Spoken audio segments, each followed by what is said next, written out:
Troisième guerre mondiale, c'est parti. En tout cas, c'est ce qu'on nous annonce. La question est peut-être pas si bête que ça quand on regarde l'histoire et notamment le rôle qu'a pu jouer le Royaume-Uni, la Grande-Bretagne, au cours des dernières décennies, même des derniers siècles. On se souvient qu'à l'époque du grand Napoléon Bonaparte,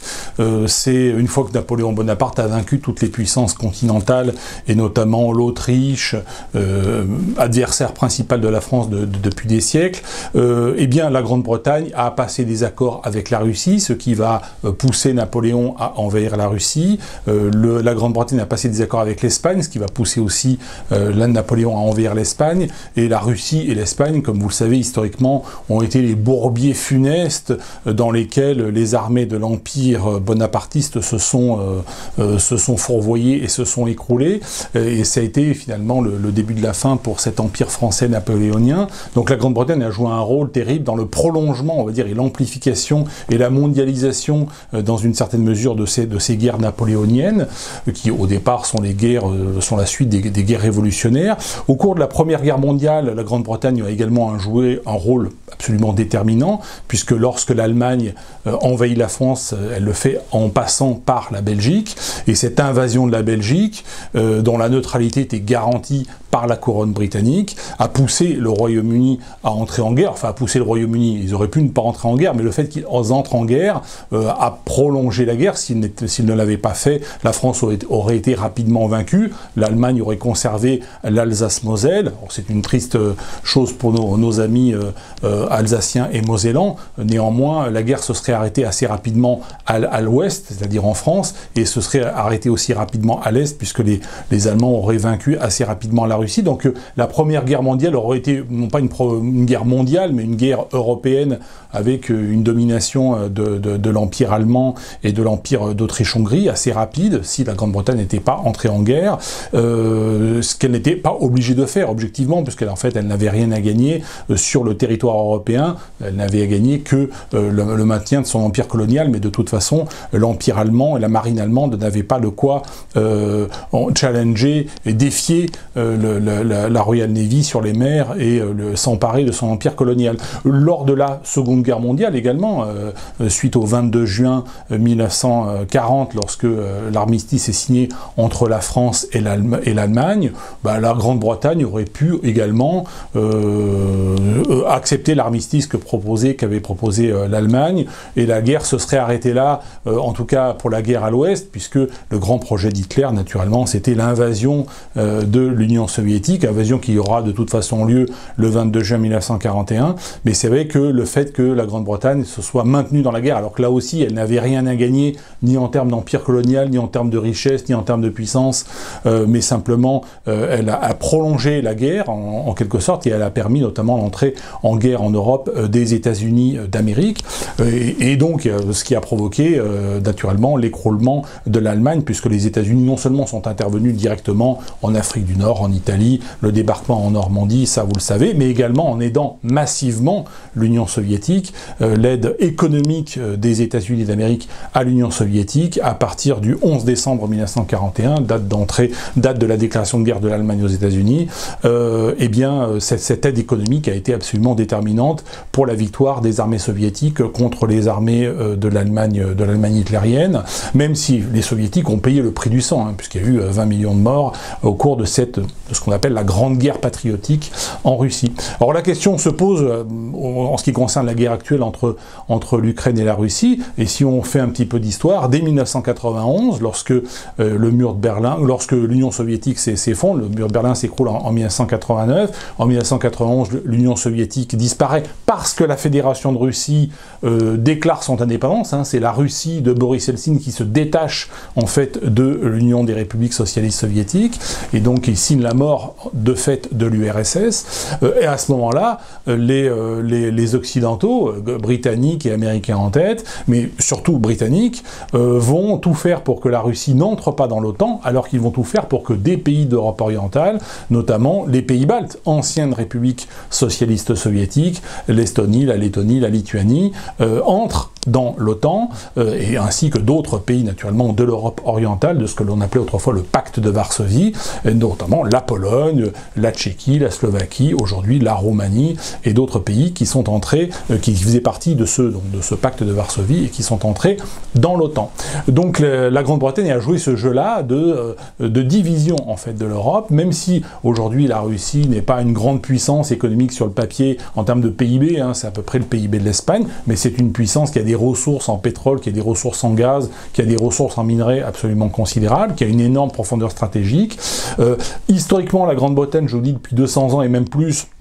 a toujours joué la carte de la France contre l'Allemagne ou de l'Allemagne contre la France. Quand l'Allemagne était forte, eh bien la Grande-Bretagne a soutenu la France. Quand la France était forte, eh bien la Grande-Bretagne a toujours soutenu l'Allemagne. Aujourd'hui, la Grande-Bretagne ne peut pas jouer la carte de la France contre l'Allemagne puisque on est dans le cadre de l'Union européenne et de l'OTAN et que la politique allemande depuis 1945, c'est de s'aligner sur la politique, sur la ligne américaine et de laisser faire les Français avec leurs ambitions politiques et leurs ambitions stratégiques en Afrique ou ailleurs. Donc on ne peut pas jouer la carte de la France contre l'Allemagne ou de l'Allemagne contre la France. Par contre, la Grande-Bretagne, depuis plusieurs décennies, joue la carte de l'Europe,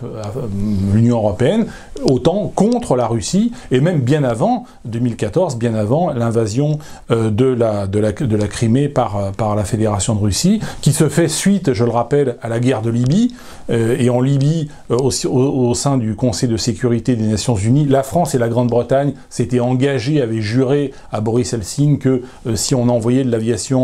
aider les rebelles de Benghazi en Libye, c'était pour ne pas déstabiliser, ce n'était pas pour déstabiliser le régime du colonel Kadhafi, et naturellement,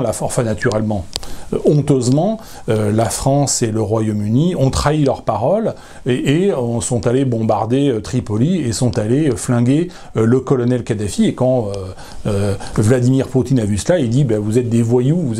en col blanc, moi aussi je suis un voyou en col blanc, vous allez voir ce que c'est. Et le lendemain, il envahissait la Crimée. À la limite, à l'époque, il aurait dû envahir la totalité de l'Ukraine, et l'Ukraine n'était absolument pas prête pour une invasion globale, et à ce moment-là, il n'y aurait pas aujourd'hui de guerre en Ukraine, puisque l'Ukraine aurait été intégrée à la Russie immédiatement dès 2014. Mais dès avant 2014, le Royaume-Uni a joué la carte de l'Union européenne et de l'OTAN contre la Russie. Il y avait une politique anti-Poutine, mais même avant Poutine, même à l'époque d'Helsinki. Donc c'est pas... encore une fois, cette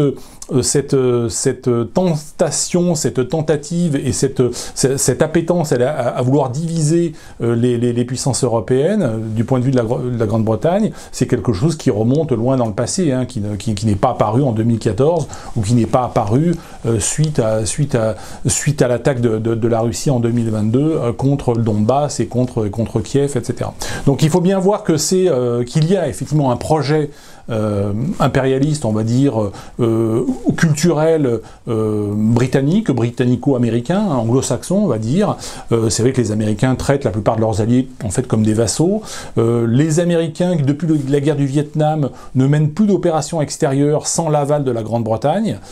Toutes les opérations qu'ils ont menées en Somalie, au Yémen, en Irak, en Afghanistan, ça a toujours été avec l'aval et sous les bons conseils du gouvernement britannique. Lorsqu'en 2012, Bachar al-Assad a gazé un certain nombre de populations en Syrie, Barack Obama avait dit c'est la ligne rouge, si vous gazez les populations, nous les Américains on intervient. François Hollande a appelé Barack Obama, il s'était entendu pour mener une opération conjointe en Syrie. Barack Obama derrière a voulu valider l'opération en appelant Londres, et Londres lui a dit non, nous la Syrie, le Liban, on n'y va pas, on n'y touche pas, c'était d'anciens protectorats français, comme le Vietnam.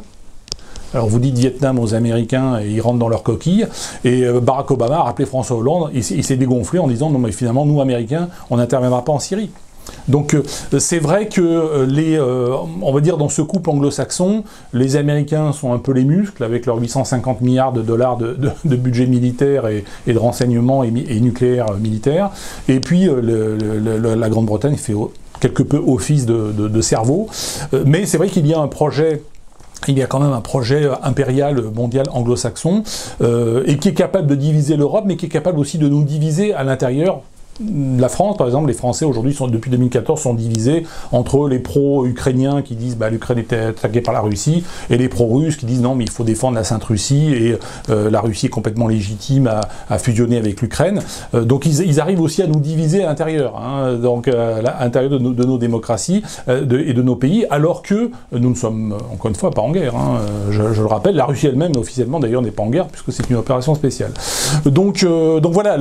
donc dans ce projet impérialiste, on va dire anglo-saxon, face à ce projet impérialiste, nous on est capable, France, d'exister, et pas forcément en passant par on va dire l'effet de levier de l'Union européenne ou de l'OTAN, qui est plutôt aujourd'hui contre-productive. Donc l'Europe est davantage un levier d'impuissance qu'un levier de puissance, hein, puisque l'Allemagne, comme l'Italie ou les autres pays européens, sont plutôt alignés sur la position américaine depuis 1945, et en réalité la France peut tout à fait exister. On voit dans le monde aujourd'hui beaucoup de puissances relativement modestes ou qui n'existaient pas il y a 50 ans, qui n'existaient pas il y a un siècle, comme Taïwan, comme Singapour, comme le Qatar, comme les Émirats Arabes Unis, comme même l'Arabie Saoudite, comme Israël, comme Panama, comme la Suisse. Bon, la Suisse existe depuis longtemps, mais qui sont des puissances, on va dire, très très moyennes en termes de population, en termes de PIB, en termes de territoire et autres, mais qui ont une influence internationale assez considérable. La France, elle, puissance, encore une fois, millénaire et séculaire, a tout à fait son rôle à jouer en termes de propositions culturelles, en termes de propositions économiques, en termes de propositions politiques sur la scène internationale. On n'a pas forcément non plus vocation systématiquement à s'allier ni à la Chine, ni à la Russie, ni à quelque autre puissance, parce que la Russie a son propre agenda, la Chine a son propre agenda, le Japon a son propre agenda, et après tout, on n'a pas besoin forcément de s'acoquiner, de s'allier avec les uns et les autres. Mais nous avons, je pense que nous avons nos ressources économiques, nos ressources intellectuelles suffisantes pour pouvoir exister en dehors de ce monde anglo-saxon. On n'a pas forcément vocation à être des vassaux de ce monde anglo-saxon, en tout cas ce n'est pas mon point de vue, et il faut nous méfier de ne pas nous laisser entraîner dans ce qui pourrait être effectivement une troisième guerre mondiale, car malheureusement, c'est un constat, depuis 200 ans, la Grande-Bretagne a beaucoup œuvré dans le passé pour aggraver, pour allonger les guerres et pour les mondialiser, et donc il ne faudrait pas tomber aujourd'hui dans ce piège. Voilà, merci à toutes et à tous, et je vous dis à bientôt.